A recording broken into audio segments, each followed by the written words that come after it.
मैं समझता हूँ कि ये सारी वोट बैंक की राजनीति है। जस्टिन ट्रूडो पहले भी प्रधानमंत्री रहे, कभी ऐसा नहीं हुआ। जस्टिन ट्रूडो सिर्फ वोट बैंक की राजनीति कर रहे हैं आईएसआई के इशारों पर। खालिस्तानी ये जो बैठे हुए हैं वहाँ पे, ये अपनी दुकान चला रहे हैं। ये आईएसआई के एजेंडे पर काम कर रहे हैं, अगेंस्ट जो हमारे भारत देश के खिलाफ कर रहे हैं, जो षड्यंत्र लड़ रहे हैं उनके खिलाफ। मैं यही बोलना चाहूंगा पन्नू जैसे बहरूपियों के खिलाफ, अगर दम है तो हमारे देश में आके रहो, आके हमसे बात करो, तुम्हें क्या चाहिए। चाहे हमारे ये कनाडा में बैठे हुए हैं, मैं कनाडा की सरकार जस्टिन ट्रूडो के भी खिलाफत करता हूँ कि उन्होंने भी इसके ऊपर कोई एक्शन अभी तक नहीं लिया। हमारे देश के यशस्वी प्रधानमंत्री श्री नरेंद्र मोदी जी ने भी बहुत ही सरलता से, बहुत सहजता से एक जवाब दिया है। आज जिस तरीके से फिर एक बार हिंदुओं के मंदिर को निशाना बनाया गया है कनाडा में, क्या कहेंगे इस पर? मैडम, पहले तो मैं सबसे पहले आपको बता दूं, ये खालिस्तानी सिख हो ही नहीं सकते। सिखों की फिलॉसफी क्या है? सर्व सम्मान सभी धर्मों का, चाहे वो कोई सा भी धर्म हो, चाहे वो ईसाई हो, चाहे वो मुस्लिम हो, चाहे वो सिख हो, चाहे वो हिंदू हो। गुरुद्वारे का सिक्खी का कॉन्सेप्ट है, आप देखेंगे कि गोल्डन टेम्पल श्री दरबार साहब में चारों गेट हैं। 4 गेट इसलिए बने हैं कि कोई सा भी धर्म का आए वहाँ पे सबका सर्व सम्मान है।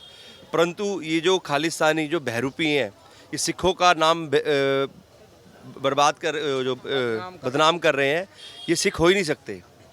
इनको शर्म आनी चाहिए कि ये जो काम कर रहे हैं ये इंसानियत के खिलाफ है। किसी भी धर्म के खिलाफ, किसी भी मंदिर के खिलाफ ऐसा करना, वहाँ पे जाके दंगा प्रसाद करना, उनकी आस्था को नुकसान पहुँचाना, उनका अपमान करना इंसानियत के बिल्कुल खिलाफ है। और मैं इसका बिल्कुल खिलाफत करता हूँ, चाहे कोई भी हो। चाहे हमारे ये कनाडा में बैठे हुए हैं, मैं कनाडा की सरकार जस्टिन ट्रूडो के भी खिलाफत करता हूँ कि उन्होंने भी इसके ऊपर कोई एक्शन अभी तक नहीं लिया। हमारे देश के यशस्वी प्रधानमंत्री श्री नरेंद्र मोदी जी ने भी बहुत ही सरलता से, बहुत सहजता से एक जवाब दिया है कि ये कायराना हरकत है जो ये खालिस्तानियों ने करी है। खालिस्तानी ये जो बैठे हुए हैं वहाँ पे, ये अपनी दुकान चला रहे हैं। ये आईएसआई के एजेंडे पर काम कर रहे हैं। मैं आपको फिर से दोहराना चाहता हूँ, कोई भी सिख कभी भी किसी धार्मिक स्थल को नुकसान पहुंचाना नहीं चाहेगा। किसी भी, आप देख सकते हैं हमारे गुरुओं ने तो शहीदी दी हैं धर्म स्थलों के लिए, तो ये तो हमारे फिलोसफी के, हमारे कॉन्सेप्ट के अगेंस्ट जा रहे हैं।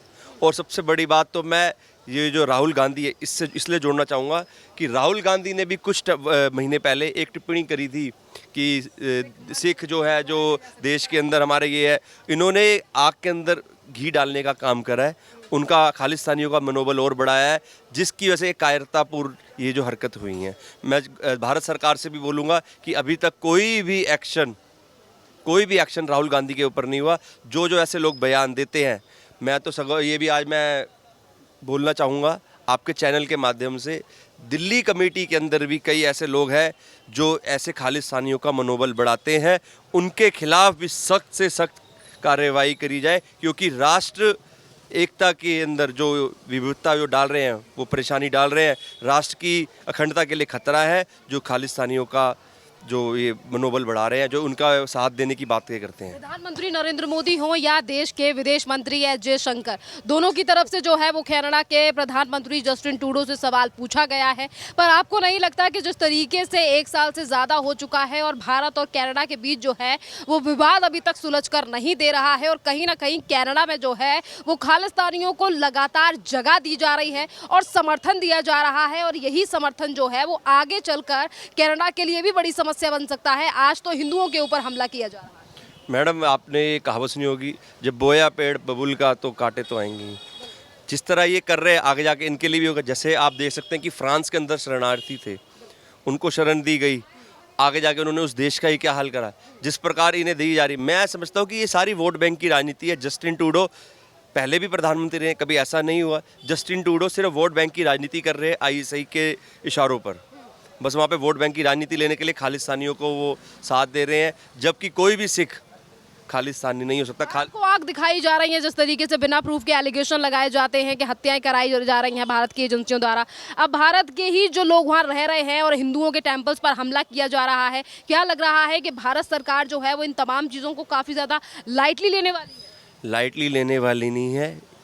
आपके चैनल के माध्यम से मैं ये जो अगेंस्ट जो हमारे भारत देश के खिलाफ कर रहे हैं, जो षड्यंत्र लड़ रहे हैं, उनके खिलाफ मैं यही बोलना चाहूँगा, पन्नू जैसे बहरूपियों के खिलाफ अगर दम है तो हमारे देश में आके रहो, आके हमसे बात करो, तुम्हें क्या चाहिए। मैडम, मैं एक सरलता से एक बात बताता हूँ, मेरे भोले भाले जो सिख भाई हैं, उनको भी मैं आपके माध्यम से आज मैं एक बात रख ही देता हूँ, खालिस्तान का मतलब क्या है। देखिए, पाकिस्तान बना, हमारे कई धार्मिक स्थल वहाँ पे चले गए। आज हम सरकारों के आगे आग्रह करते हैं कि हमें वहाँ पे जाने के लिए मौका मिले। खालिस्तान मिलेगा, खालिस्तान की मांग करते हैं तो कितने ही गुरुद्वारे पूरे देश में फैले हुए हैं, कन्याकुमारी से लेकर जम्मू कश्मीर तक, वो सब हमसे अलग हो जाएंगे। सबसे पहले एक देश को डेवलपमेंट करने के लिए, एक स्वतंत्र, एक पानी की विकास के लिए एक जलमार्ग की जरूरत होती है, समुद्र तट की जरूरत होती है। हमें अगर ये खालिस्तान की डिमांड करते हैं तो बीच में से एक छोटा सा एरिया मिलेगा, वो चारों तरफ से घिरा रहेगा। पाकिस्तान जैसे भिखारी देश भी हमारे ऊपर हावी हो जाएंगे। मैं आपको बताना चाहता हूँ, कुछ नहीं मिलना।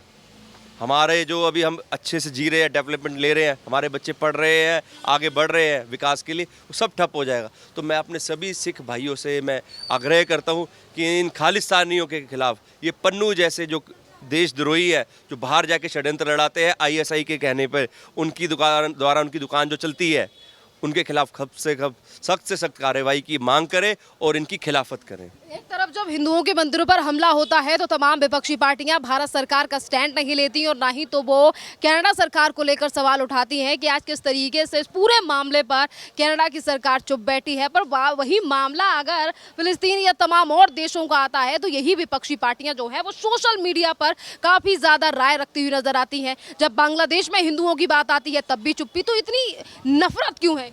मैडम, मैं यही तो, इससे मैं बहुत वाकिफ़ नहीं उस बात से। इज़राइल जैसा देश, जब इज़राइल के ऊपर इन कट्टरपंथियों ने हमला किया, वहाँ की माँ बेटियाँ, जो बहू बेटियाँ थी, उनके साथ बहुत गंदा नाच उनके साथ करा, उनके साथ बहुत हरकत करी।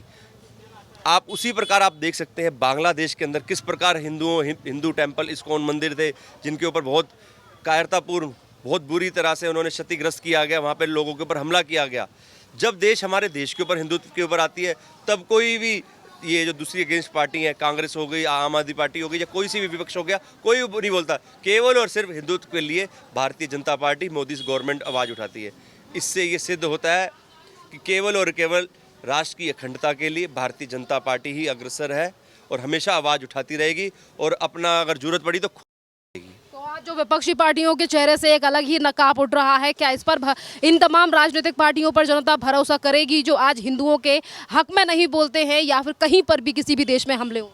मैडम, मैं यही तो कह रहा हूँ, केवल और केवल सबका साथ, सबका विकास की बात जो है भारतीय जनता पार्टी की विचारधारा ही बोलती है। और इसके विपरीत जो जितनी भी ये देशद्रोही पार्टियां हैं, चाहे वो कांग्रेस का, तो आप शुरू से ही देख सकते हैं 1947 से पहले देश का क्या हाल करा था, और 1947 के बाद तक जितने साल इन्होंने शासन काल किया है देश के अंदर, इन्होंने फूट डालो शासन करो की राजनीति को बनाते हुए देश की विविधताओं को नष्ट किया है।